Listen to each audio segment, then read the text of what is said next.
It's the evening of September 25, 1937. The streets of Franklin Park, Illinois, bathe in the dim glow of the setting sun as Charles S. Ross, the president of a successful greeting card company, drives his sedan toward Chicago.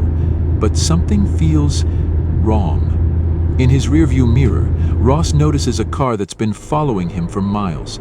Its headlights too bright, its movements too deliberate. Unease creeps in. At first he thinks it's nothing, but the car's proximity is unsettling. Maybe it's just a coincidence, he thinks. Or maybe it's the instinct of a man who's seen enough of life's darker side to know when something's off. He takes a turn, attempting to shake the tail, but the car matches him at every twist and every turn. It's now clear this isn't just someone in a hurry. The stranger wants something. As Ross pulls over to the side of the road, his worst fears are confirmed. The car speeds up, swerves, and cuts him off. The doors open, and two armed men step out. One of them, John Henry Seidland, a cold-night criminal, steps toward Ross's car, his revolver tapping against the glass with menacing precision. His voice, sharp and commanding, says, "This is a kidnapping." In an instant, Ross is dragged from his car, thrown into theirs, and whisked away into the night. His former secretary, Florence Fryhedge, watches in stunned silence, paralyzed with fear. She quickly gathers herself, rushes to the nearest telephone, and calls the police. The clock is ticking, and the FBI's most intense manhunt is about to begin. But what Ross's abduction would set into motion would soon spiral into something much darker, more intricate, and more disturbing than anyone could have anticipated. You might be asking, how did these criminals think they could pull off such a brazen act? Was it just greed or something more? Well, this wasn't just another random kidnapping. It would become one of the most complex and dangerous investigations in the young FBI's history. A case where deception and desperation merged into murder, and every decision made by the kidnappers would set off a chain of events that none could have predicted. And yet, it's in those darkest moments, when the truth begins to unravel, that the real questions arise. What drives a man to commit such a heinous crime? How far will he go to protect his secrets? Can the FBI unravel this web of lies before it's too late? And, perhaps the most chilling question of all, was this all a calculated move, or had the criminals lost control of their own plan? The kidnappers, John Henry Seidland, a man with a history of criminal activity, and his partner James Atwood Gray, weren't just after money. Oh no, they were after something deeper: control. Seidland and Gray's plan was to demand $50,000, a large sum during the Great Depression. But what they didn't anticipate was the FBI's tenacity and the fact that their carefully crafted plan would begin to fall apart the moment they crossed the line into something far more sinister than they ever imagined. As the case unfolded, it became clear that Seidland's actions were driven by far more than financial gain. This wasn't about simply getting away with money. It was about maintaining control over the situation and, ultimately, over the lives of others. The FBI soon realized they were not simply dealing with a typical kidnapping for ransom case. What had started as an act of desperation, an attempt to shake down an unsuspecting businessman, was morphing into a dangerous game of cat and mouse, one that would leave the country stunned and law enforcement in a desperate race against time. Seidland's backstory begins to shed light on his motivations. His history was steeped in violence and crime. From petty thefts to bank robberies, Seidland was no stranger to the underworld. But this kidnapping was different. It was personal, calculated, and cold-blooded. And as the FBI dug deeper, they began to realize that Seidland was not working alone. He had an accomplice who was just as dangerous. The tension grew as investigators uncovered the cold, calculated nature of the crime. There was no sign of panic from the kidnappers. They knew exactly what they were doing. They had planned every detail of the abduction and subsequent ransom negotiations. But, as we all know, no plan is foolproof, and even the most skilled criminals can make a mistake. The investigation soon became one of the largest the FBI had ever undertaken. The sheer scale of the search stretched the FBI's resources thin, with agents chasing leads across multiple states. from the rural roads of Illinois to the dangerous underworlds of the country's major cities.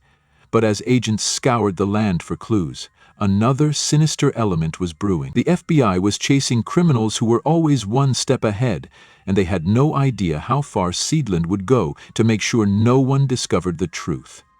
But with each passing day, something else became clear. These kidnappers were not only trying to escape with the money, but they were also covering their tracks with each decision they made. With the stakes higher than ever, the question loomed: how far would these men go to keep their secrets hidden? As the investigation progressed, the case became more twisted. Every lead seemed to vanish just when the FBI thought they had cracked the code. It was as if Seidlin and Gray were 2 steps ahead of the law at every turn. Just when agents thought they were closing in on their prey, the kidnappers pulled another move, sending investigators scrambling. But the worst was yet to come. The bodies of the victims, one of whom was the kidnapped businessman Charley Ross, would soon reveal the depths of Seidlin's cold-blooded nature.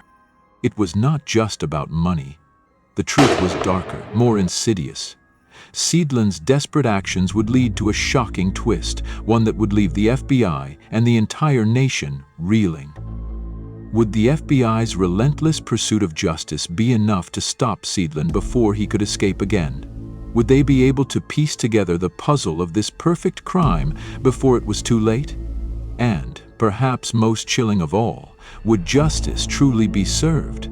Or would the secrets of the Ross kidnapping be buried with those who tried to uncover them? Stay with us as we dive deeper into this case. You won't believe how the FBI finally tracked down one of the most notorious criminals in history. Thank you for joining us on this journey into the Charley Ross kidnapping case. What do you think was the most shocking part of this investigation? Was it the cold calculation of Seidlin, or the lengths the FBI went to uncover the truth? Drop your thoughts in the comments below, and make sure to like, subscribe, and hit the notification bell to stay updated on our latest videos as we continue exploring the most notorious cases in criminal history.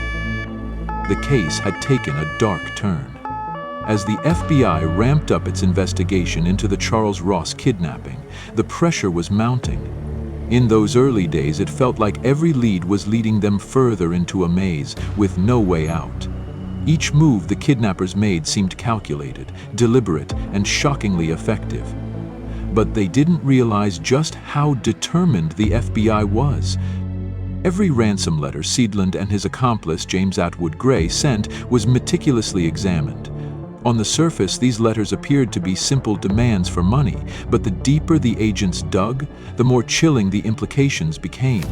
The letters, each one colder than the last, revealed a criminal mastermind who seemed to be playing a game of cat and mouse with the authorities.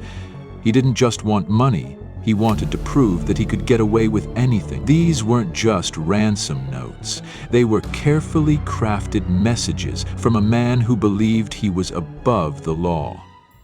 The FBI, still in its early years, faced an enormous task. They had to track the kidnappers, uncover their plans, and bring justice to Charley Ross.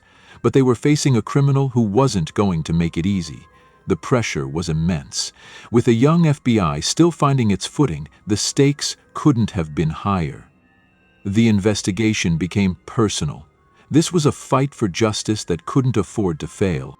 But the story was far from simple. For every clue that seemed to bring the investigation closer to its resolution, another would spin the agents in the opposite direction.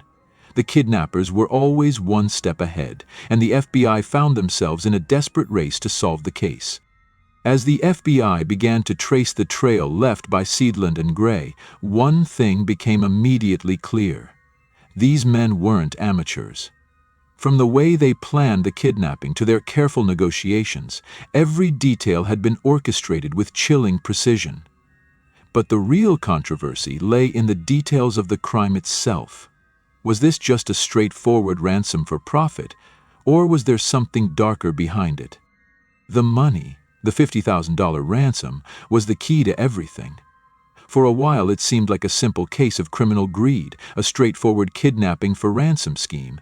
But as the investigation deepened, a more unsettling question began to emerge. Was this just about money? Or was there something more sinister at play? Seidlin's behavior, his cold calculations, and his ruthless actions pointed to a deeper, more chaotic pattern of behavior. Could this be part of a larger, more violent agenda? The FBI wasn't just chasing down criminals for the sake of solving one case. They were unraveling the psyche of a man who had no boundaries, no remorse. Seidlin had a criminal history that went far beyond petty crimes. As the agents dug into his past, it became evident that he had been involved in more than just a few robberies. This wasn't a man who committed a crime for the thrill or out of necessity. He was a man who had no regard for human life. Every time Seidlin spent $1 from the ransom money, a trail was left behind. A trail that would eventually lead the FBI to him. But what the agents didn't anticipate was just how dangerous it would be to follow this trail. The moment they thought they were closing in on Seidlin, he'd slip away. He knew the system and knew exactly how to avoid detection. The FBI's resources were stretched thin, but every piece of evidence brought them closer to the truth.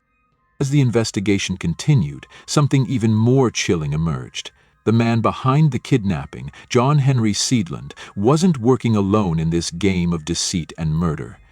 The FBI's growing suspicion was soon confirmed. James Atwood Gray, Seidlin's partner, was not only complicit in the crime, but had also become expendable. In the twisted world of Seidlin, no one was safe, not even those closest to him. The investigation took an unexpected and brutal turn when Seidlin's murderous tendencies became evident. On October 10, 1937, in a chilling act of betrayal, Seidlin killed his own partner in crime, James Atwood Gray. The man who had helped him abduct and hold Charles Ross captive was now a liability. Seidlin, ever the cold-blooded criminal, saw Gray as a threat, someone who might split the ransom money and, worse, be a witness to the growing trail of death and violence. In a harrowing sequence of events, Seidlin's desire for control spiraled out of control. After murdering Gray, he turned his focus back to Charles Ross, the second victim of his ruthless campaign. Ross, already bound and terrified, was now the last obstacle standing between Seidlin and his freedom. Seidlin, in a twisted move, decided to kill Ross as well. In one final, violent act of desperation, Seidlin shot Charles Ross through the head.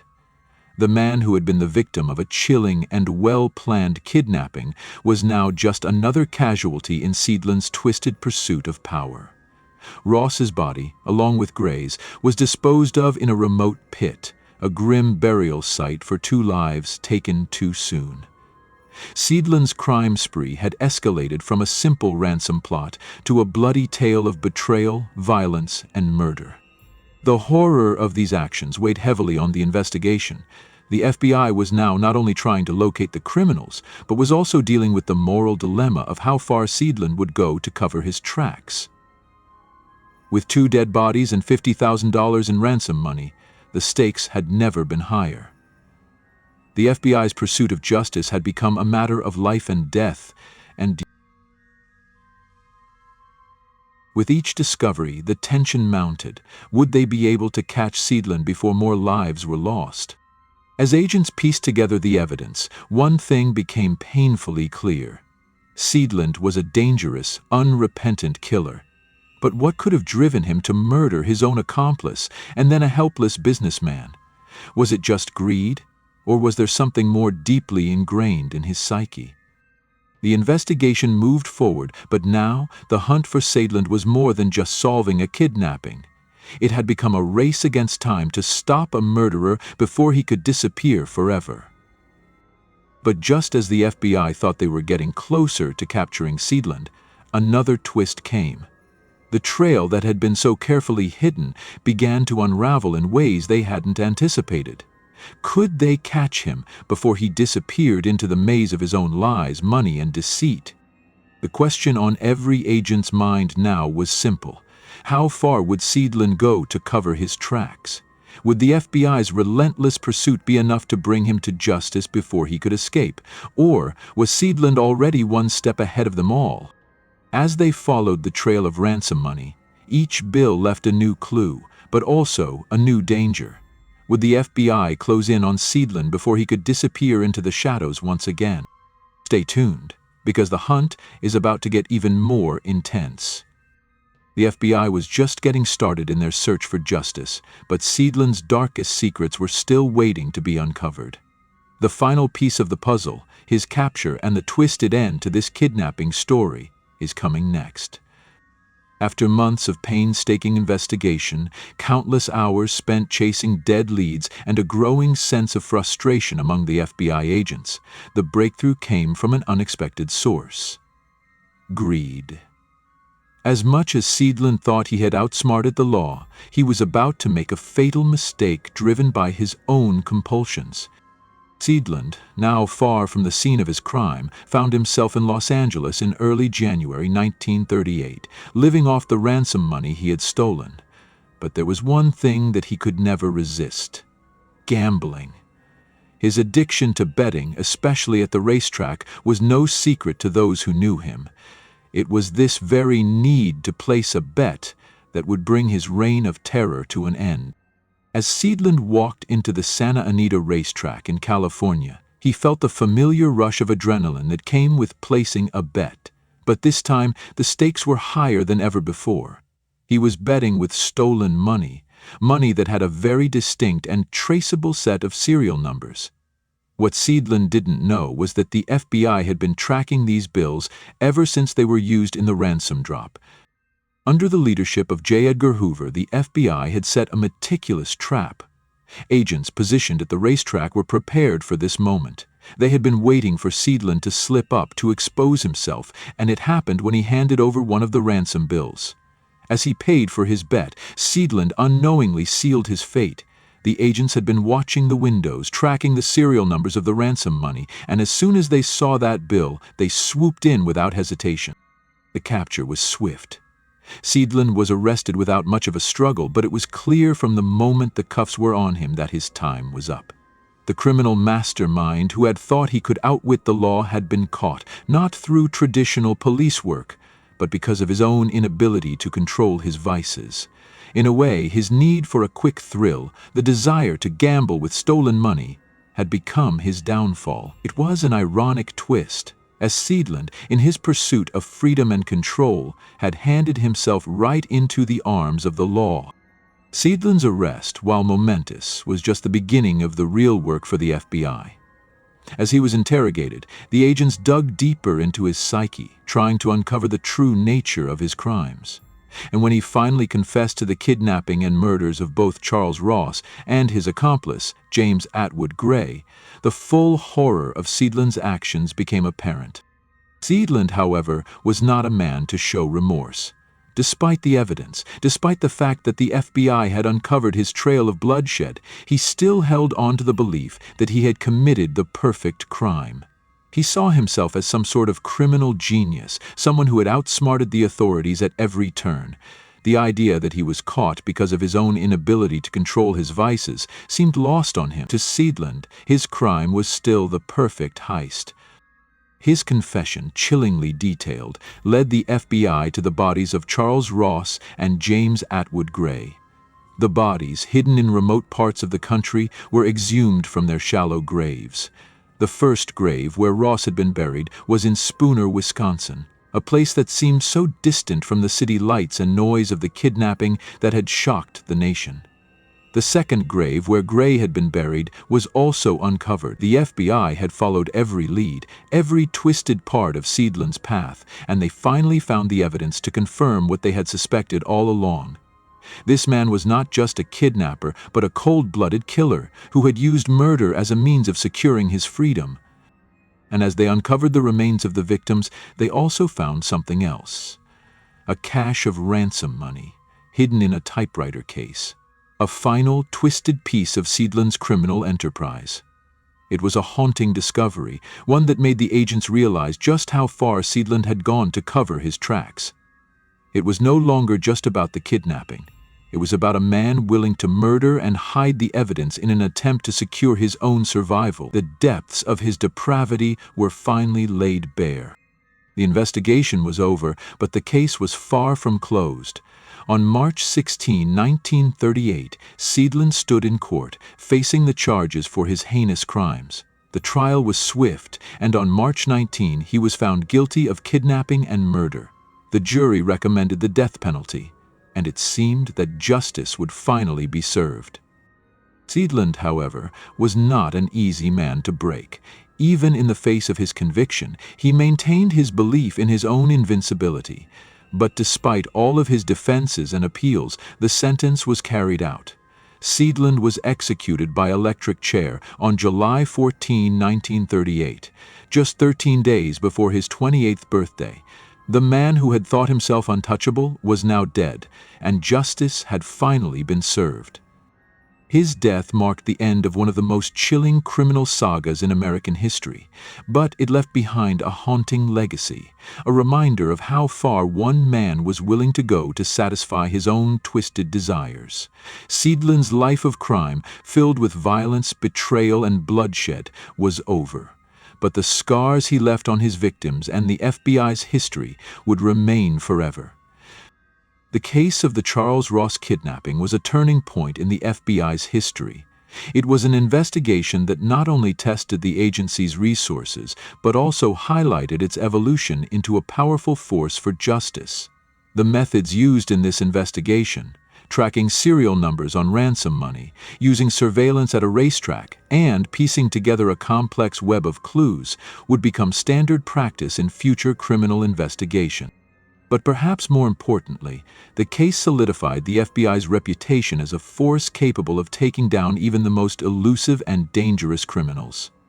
It wasn't just about tracking down criminals, it was about using innovative techniques to ensure that justice was served. In this case, the FBI's relentless pursuit of justice had brought down a murderer who had terrorized the country. Seidlin's capture and subsequent execution were a testament to the agency's commitment to holding criminals accountable, no matter how long it took. The investigation had spanned months across multiple states and had utilized some of the most cutting-edge technology available at the time. The FBI had not only solved the case, but had laid the groundwork for future investigations that would rely on similar techniques to solve complex crimes. Thank you for watching Inside the FBI, tackling America's most notorious cases.